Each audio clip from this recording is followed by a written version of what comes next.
Hubo, Liana, contaba yo, una manifestación este jueves en Nueva York. Y no solo de activistas, estaban empresarios, estaba el alcalde, porque están diciendo, han llegado miles de migrantes a la ciudad, no tenemos recursos, pero esta gente no puede trabajar. Denles permisos de trabajo. ¿Qué tan importante es ese mecanismo? Porque se crea un círculo vicioso. Llega una persona, si le dan el permiso de trabajo, así cumpla, la mayor parte llega a sus citas ante un juez de inmigración, pero no se van a devolver. Bueno, el permiso de trabajo es muy importante, no solo para que las personas mantengan a su familia, sino también para que apoyen a las ciudades. Una de las críticas que ha estado ocurriendo ahorita es de que las ciudades no pueden económicamente apoyar a los migrantes. Sin embargo, si se les proveería a estas personas la oportunidad para aplicar para un permiso de trabajo, estas personas no solo ayudarían a sus familias, sino también a las ciudades. Lamentablemente, hay restricciones para que las personas puedan obtener un permiso de trabajo. Primeramente, el permiso de trabajo es consecuencia de una aplicación. Una persona no puede simplemente decir, quiero un permiso de trabajo, tiene que tener una aplicación de asilo u otra aplicación pendiente para lograr tener un permiso. Y entre ello también hay limitaciones en el tiempo que las personas pueden obtener ese permiso de trabajo. Se crea un círculo vicioso, la gente sabe que si viene le dan un permiso de trabajo y entonces así se queden indocumentados, ¿no se van a devolver? Se quedan indocumentados, no se devuelven. No se devuelven. Ejemplo, tú pusiste las personas salvadoreñas, hondureñas y algunos nicaragüenses en su momento con el NACARA y con el TPS que se han quedado. Estas personas llevan aquí por más de 22, 23 años con un estatus temporal de protección que es el TPS y que no tienen todas las garantías que un residente o un ciudadano tienen en el momento, por ejemplo, de retirarse.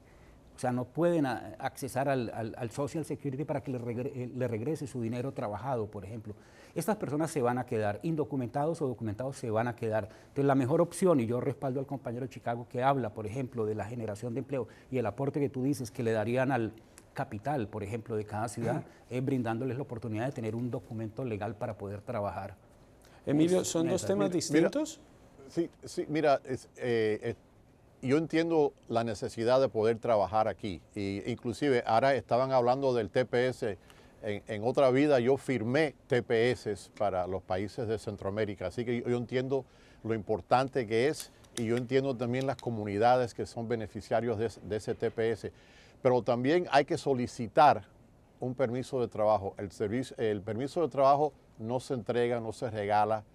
Y hasta el momento tengo entendido que un menos del 20% de las personas han solicitado para ese permiso de trabajo.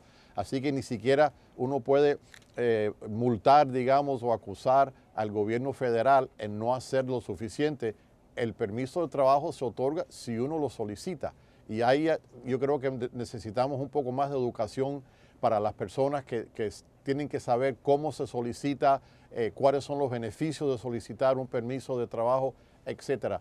Pero lo que está pasando en Nueva York es lo que está pasando en Chicago, en Los Ángeles y otros lugares donde hay una gran cantidad de inmigrantes irregulares ahí y ya la gente que vive ahí, hasta los propios neoyorquinos y todo el mundo, se están quejando porque dicen que hasta cuándo el gobierno federal no está haciendo lo suficiente. Hay que hacer algo, hay que mandar recursos y eso son cosas que el gobierno federal hasta el momento no está haciendo. Liana. El gobierno federal es totalmente responsable si una persona recibe un permiso de trabajo o no y cuándo la persona recibe ese permiso de trabajo. De hecho, que el Congreso de Estados Unidos ha hecho una limitación que las personas no pueden obtener un permiso de trabajo a través de asilo sin antes haber acumulado 180 días. Ahora, esos 180 días no solamente Son es... 6 meses. Exacto, 150. y no 180 días antes de recibirlo, 150 para poder recién aplicar. Ahora, esto no es solamente de esperar 6 meses, sino que la administración también ha impuesto un reloj.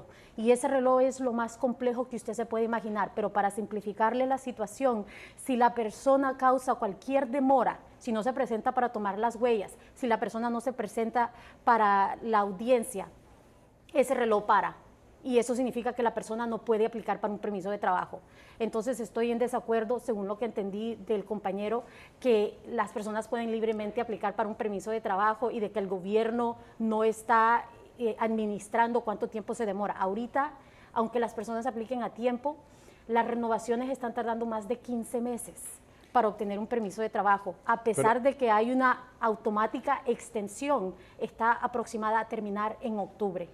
Entonces, Pero esto, Liana, si me permite, esto es un ciclo vicioso que estamos viendo sobre el tema de inmigración irregular, el tema de asilo político. Como acabas de decir, hay que esperar 6 meses si uno está aquí bajo asilo político para solicitar o recibir un permiso de trabajo. Pero lo que pasa es que las leyes de asilo político son leyes que ya tienen 50, 60 años, que no se escribieron, no se crearon para esta multitud de personas, lo cual te dice que el sistema, la burocracia no está organizada y no tiene los recursos para lidiar con esta cantidad de personas. El asilo político siempre fue algo que se usaba en formas, te digo, poco usual, no te voy a decir de una forma mínima, pero no en las cantidades que vemos. Yo estoy de acuerdo, las personas que están dentro de la frontera de los Estados Unidos, los que están aquí y le han dado un permiso de estar aquí, se le debe de permitir trabajar, completamente de acuerdo. Todo el mundo tiene el derecho a trabajar y a mantener a sus familias. Lo que existe un proceso, y tengo entendido por mis colegas en el Departamento de Homeland Security, que muy pocas personas han hecho ese proceso. Menos del 20% de las personas han solicitado para un permiso de trabajo. quiero entender qué es lo que hay Si me de permites. irregular. ¿Qué es lo que, sí, un momentico, qué es lo que hay de irregular de aplicar para asilo? Y hablando de asilo, No, lo que hay irregular es que más del 90% de las personas le van a negar el asilo político. Lo que es irregular ¿usted es cómo que sabe vienen eso? personas... Si las personas, yo soy vi- abogada de vienen- inmigración, mira, usted no puede sí, anticipar cuánto yo el porcentaje.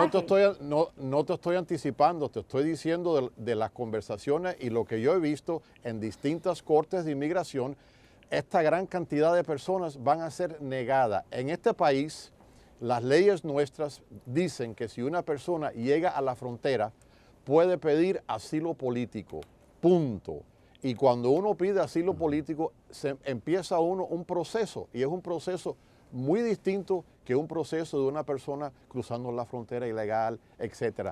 Ese proceso Me conlleva gustaría tiempo. aportar, Las si puedo, personas Juan. pueden Sí, aplicar Oscar, para dale. asilo. Oscar. Bueno, es que quisiera rescatar en primer lugar el hecho de que hay un problema grave, ¿verdad? En cuanto al sistema vigente para la emisión eficaz de permisos de empleo. Y estoy hablando de personas que tienen el derecho de solicitarlo, pero que no lo reciben a tiempo. La triste realidad es que si tú le dieras el poder al alcalde Johnson de Chicago, o al alcalde de Nueva York, o a la alcaldesa de Washington DC, de emitir permisos de trabajo, lo harían inmediatamente. Pero la ley federal no permite tal cosa, porque ese es un procedimiento centralizado en el gobierno federal y la burocracia desdichadamente es inoperante, y eso no es de ahora. Esta inoperancia viene de décadas. Y yo creo que también es importante destacar el hecho de que el tema de las leyes de protección humanitaria con las que cuenta Estados Unidos ahora, y para ser franco, la mayoría de países en el mundo, como bien dijo Emilio, son leyes que se basaron en principios jurídicos establecidos en la década de los 1950. No se han modernizado.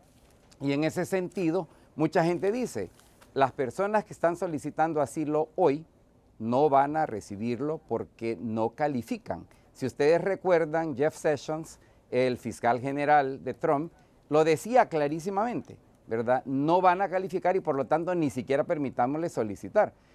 No estaba técnicamente equivocado. Lo que pasa es que no podemos hacer una determinación a priori sin escuchar el mérito de cada caso. Y ahí precisamente volvemos al tema de la burocracia.